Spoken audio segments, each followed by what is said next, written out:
enduring almost unbelievable suffering. Two sets of parents tortured by the disappearance of their teenage daughters, pleading for help.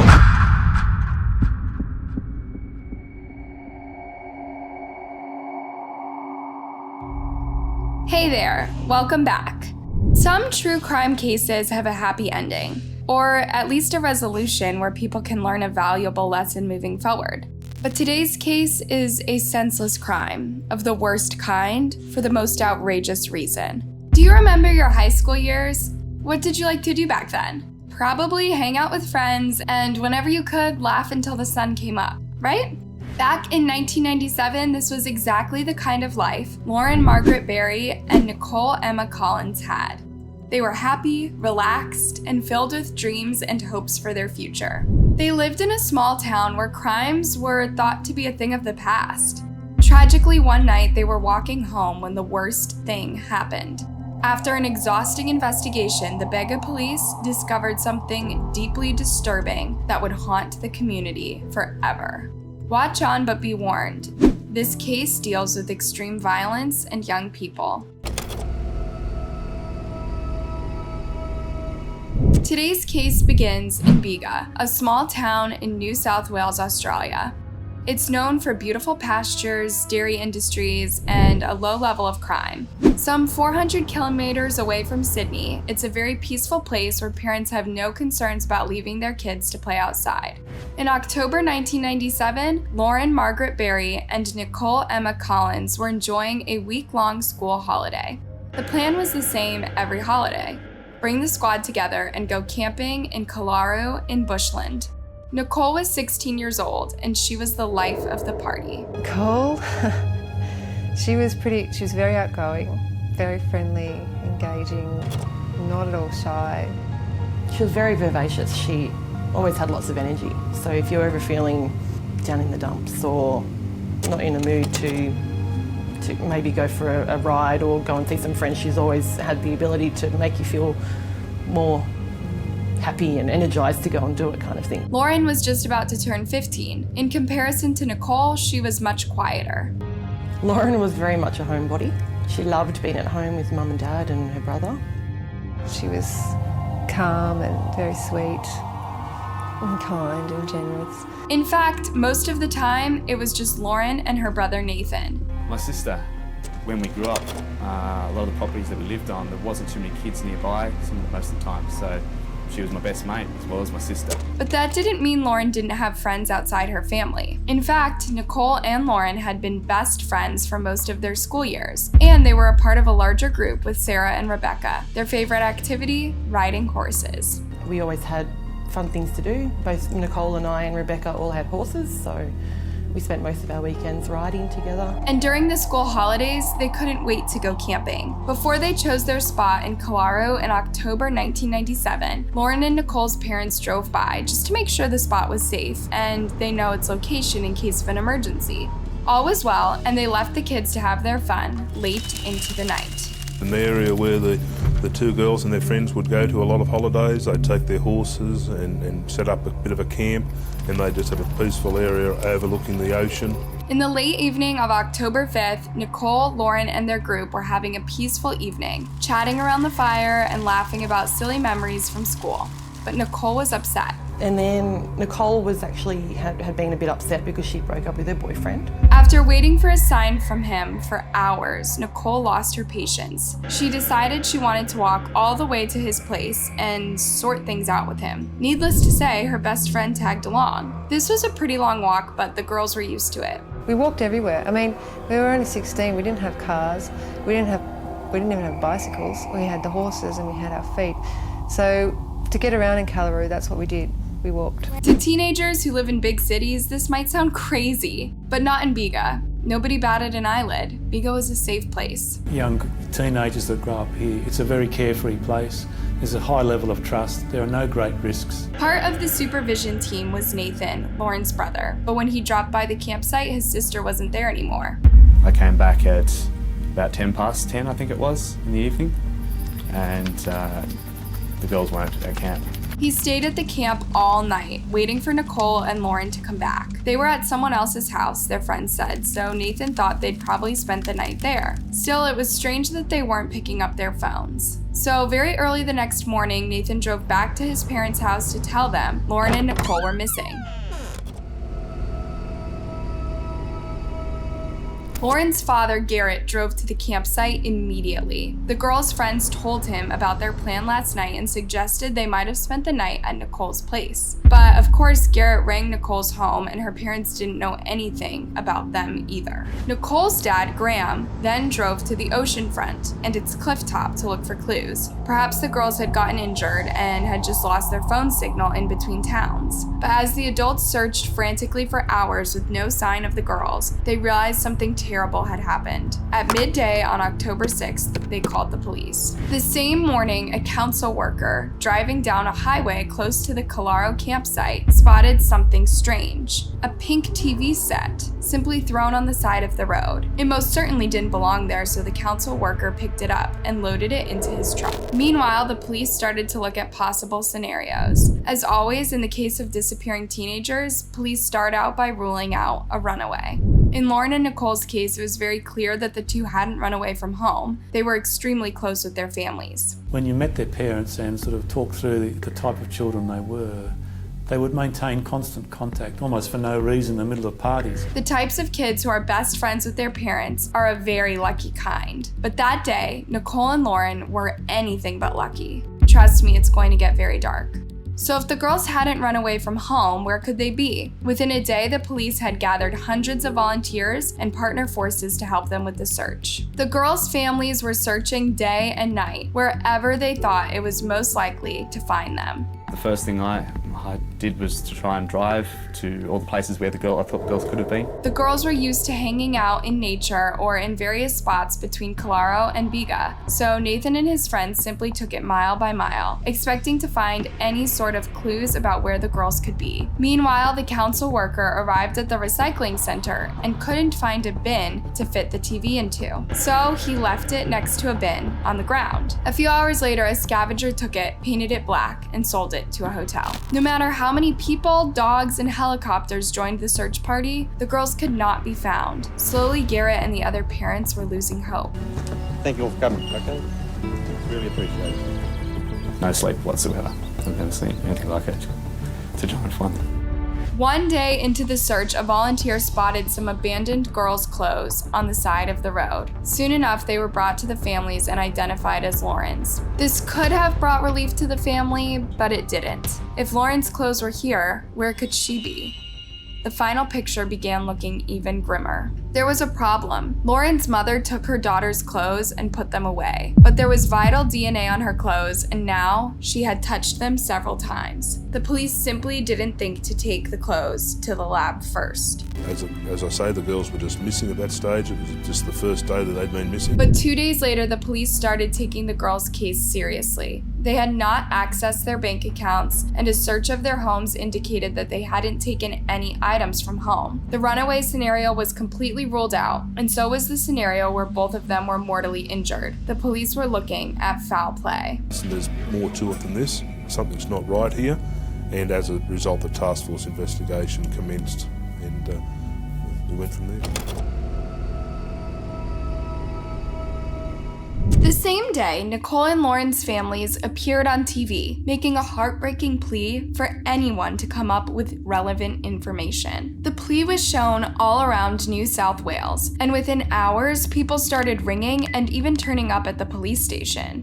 One of these was a local mother who was driving between towns on October 5th at 9:50 p.m. That's when she had to stop the car, as another one had stopped in the middle of the road. She saw 3 people outside, 2 young girls and a man. As she had the flashlights on, she could give the police officers clear descriptions of the girls. These were Nicole and Lauren. Another witness mentioned the mysterious pink TV set. They said they'd seen the TV by the side of the road that night. It was all people talked about. You know, you walk down the street and everybody seemed to know them or their parents or their siblings, or their kids went to school with them. The Bega community grew stronger and more united during these trying times. People would visit Lauren and Nicole's families at their homes, offering them food, support, and anything that helped them through the days. About a week into the investigation, the task force had extended their search radius and were looking for girls all across New South Wales. But as the days passed, the police decided it was time to reduce the task force and allocate the resources to more pressing cases. People, including the officers, were losing hope. Soon enough, there were fewer detectives on the case, and the search party was limited to the tiny area around Bega.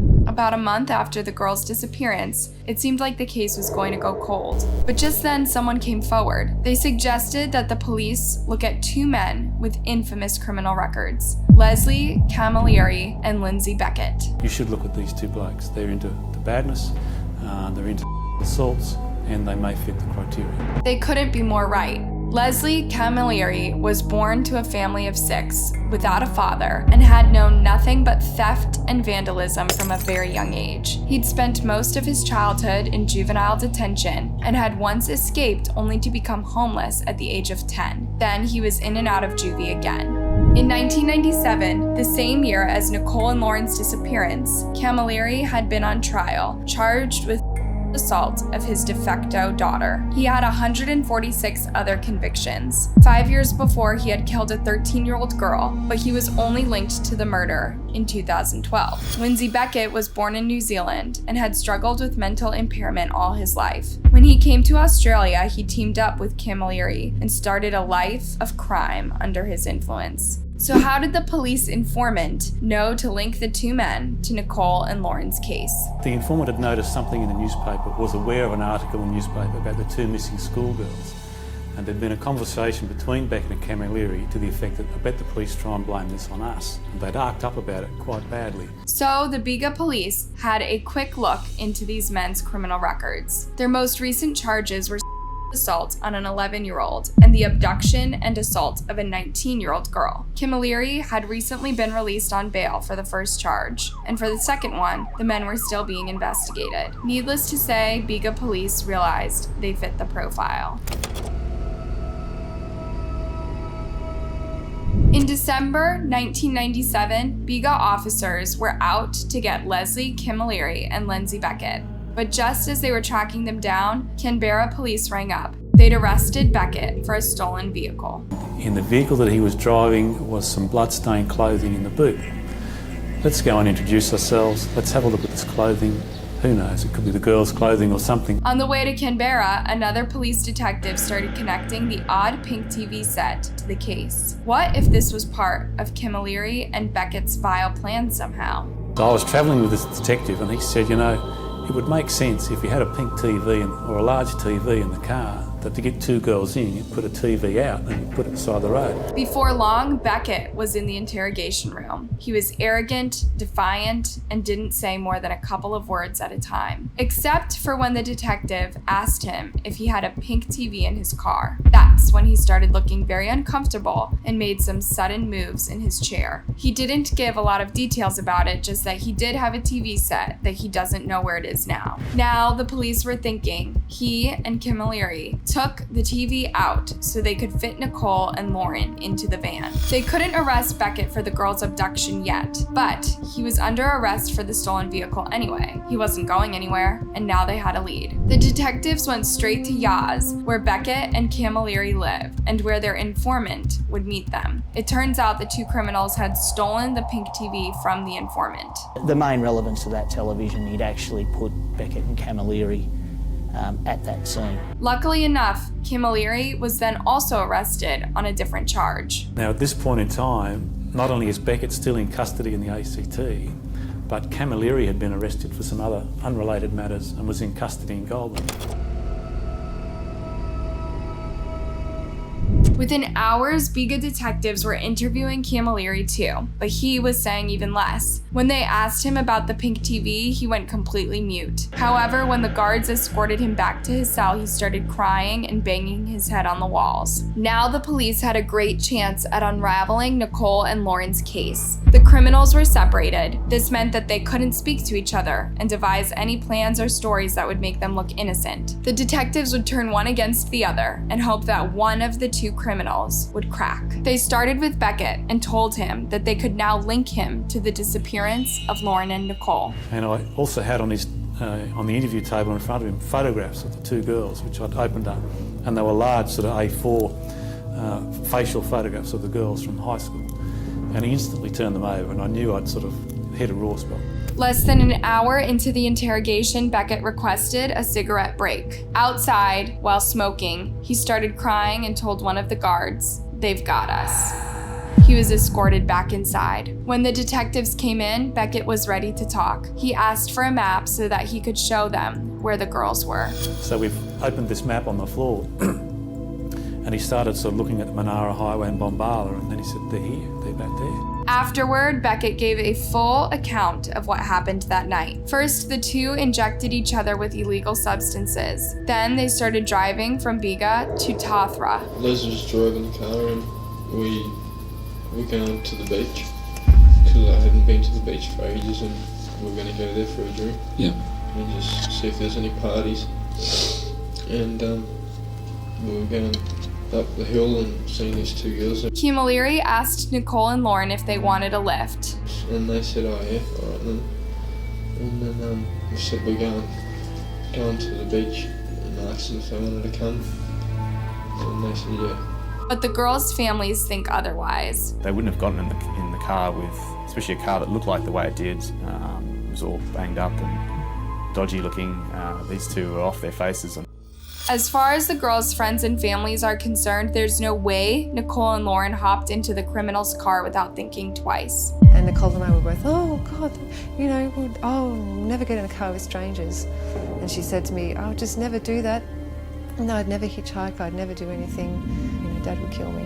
Still, remember that local mom who had told the cops? She had driven past a stopped car where two girls and a man were chatting outside in the road. Were the girls slowly convinced to befriend the two men? Were they simply too scared to fight back? For detectives, it was one of two scenarios. They were either coerced into the car or through their mannerisms of Camilleri and Beckett, they were frightened and hopped in the vehicle. Everything else Beckett told the officers during the interrogation proved to be accurate. Was this him trying to get a lower sentence by saying that the girls got into the car of their own accord? Either way, Beckett's story was only beginning to ravel the dark reality of Nicole and Lauren's last moments. After getting them into their car, the criminals drove them to Tathra Beach. After the men drank a few beers, they agreed to drive the girls back to the campsite to let their friends know where they were. But on their way there, Camilleri heard a sound. The girls were trying to get out of the car. High as he was, he became paranoid and pulled out a knife. And he freaked out. And he was saying, "What the f*** are you doing? What are you doing?" And he was just freaked right out. He threatened to hurt the girls with a knife if they hopped out of the car. Nicole and Lauren tried to unlock the doors as quickly as they could, but the locks didn't function. They were trapped inside. In terms of your relationship with these girls at that time, can you describe that to me? Well, are they under some duress? Are they happy? Are they friendly? They're under some duress. Miles away from the campsite, Camilleri changed his mind and drove back onto the main road. They were going along there. Yes, do you mind if we a And I said no. Camilleri stopped the car and each of the men violated one of the girls. Throughout the night, Camilleri continued to inject himself, then assault the girls on repeat. As a result of Camilleri's want to one of the other girls, I guess I used the term swap girls, they pulled into the side of a road at the Ben Boyd National Park, just north of Eden, where again both girls were by each offender. During the girls' last 8 hours, they were violated at least 5 times each. Meanwhile, the men would drive from place to place, even more disoriented by the substances they kept consuming. At one point, Camilleri began shouting at Beckett for driving in the wrong direction. He ordered him to get out with Lauren so that he could assault her again. Beckett kept driving with Nicole, then came back to pick up Camilleri and Lauren. When they met, Camilleri said, "We can't go back." Beckett knew he would have to end the girls' lives. In the early hours of October 6th, the men drove into Fiddler's Green Creek and into the forest. They took the girls out of the car and tied them up. They dragged them to a secluded river area, then untied them and ordered them to strip and wash themselves in the river. They wanted to get rid of the evidence. They then ordered them to get dressed again. And then we tied the girls up, tied their hands up, stings around their mouth so they wouldn't yell. What sort of things? Just to stop them from yelling, just some of their genes. Then, Camilleri started ordering Beckett to do things his way. Hog tie Lauren to the ground and tie Nicole to a tree. And Les told me what to do. Camilleri ordered Beckett to girls. If he didn't do it, he would kill him. Yeah, he said drag her over to the water and drown her. Beckett took Lauren to the river, but Lauren was kicking and screaming as hard as she could, so Beckett jabbed her in the neck. Meanwhile, Nicole was trying to untie herself from the tree, but Beckett arrived just before she could free herself. He impaled her in the neck. When he couldn't get the knife out, he cut her throat. Then, he got her in the heart. By now, this was a frenzied attack. Red was spilling everywhere, and Camilleri was just standing there watching Beckett do the worst deeds for him. In relation to the blood that was on your clothing, can you just show me where the blood was on your clothing, approximately? It was on my sleeves, me pants, there's bits of it on my face, on my football jumper. After the murders, the men drove to Canberra, where they buried their clothes and disposed of their knives and ropes. Then they simply drove back to their home in Yaz and carried on with their lives as if nothing happened. Beckett even fell asleep in the car. After the interrogation, Beckett was driven to Fiddler's Green Creek so that he would show the officers where the girls were buried. Beckett and Camilleri could finally be charged with the murder of Lauren and Nicole. But the hardest part was not over. The detectives had to inform the girls' families of the horrific ordeal they had gone through on the last night of their lives. Probably the most difficult task a police officer could do would be to look at families of 2 young girls in the eyes and tell them that their girls were murdered, and that was the last they would ever see of them. And it was also especially hard for me as a father of 2 girls to be able to do that particular task. In fact, Detective Box broke down crying while giving the parents all the gruesome details. It wasn't any easier for the families to hear the news. My father pulled me aside and he said that they had found Lauren and Nicole's bodies. The tight-knit community of Bega was in shambles. They had known their small town as a safe, peaceful place to raise their kids. Now everything they'd known felt like a lie, and the state of shock seemed to last forever.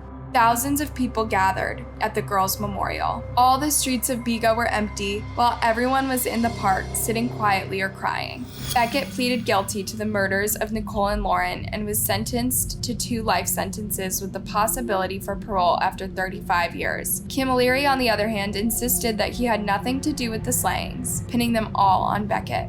Once again, he demonstrated the type of psychopathic criminal he was. No remorse for his actions, and no willingness to take responsibility for them. His trial lasted 10 weeks, and hundreds of people attended every single day. Apart from Beckett's damning confession, the police had something else: his DNA on Lauren's clothes. It puts Camilleri not only at the scene, but being involved in activity of which he'd continued and during court continued to deny. Then Beckett came to court. He described every little detail of the horrific things Camilleri made the girls do. Imagine how their families felt while listening to this. That was an extremely tense couple of days because the jury took, I think it was nearly 48 hours to give us a result. Finally, Camilleri was found guilty. It was the first time the girls' families smiled in a very long time. Guilty. They were the best words I'd heard in this long, long trial. Now maybe our girls can rest in peace, and we'd really like to thank the jury. They got it right. After years of investigations, Camilleri would pay for all his horrific crimes. He was sentenced to life in prison without the possibility of parole. The case also brought heavy reforms in Australia. Camilleri had been released on bail just a few days before the murders for another count of gruesome assault. This wasn't going to happen again. The police would make sure their laws were stricter, and the way they checked a criminal's record was more thorough. Nicole and Lauren's case was a lesson for the Australian police, but a shocking experience that their families can never forget. No matter how much laws progress after a case like this, nothing can make up for the horrible hours the girls experienced. Thanks for watching. Don't be shy, give this video a thumbs up and subscribe for more. Till next time, and stay safe.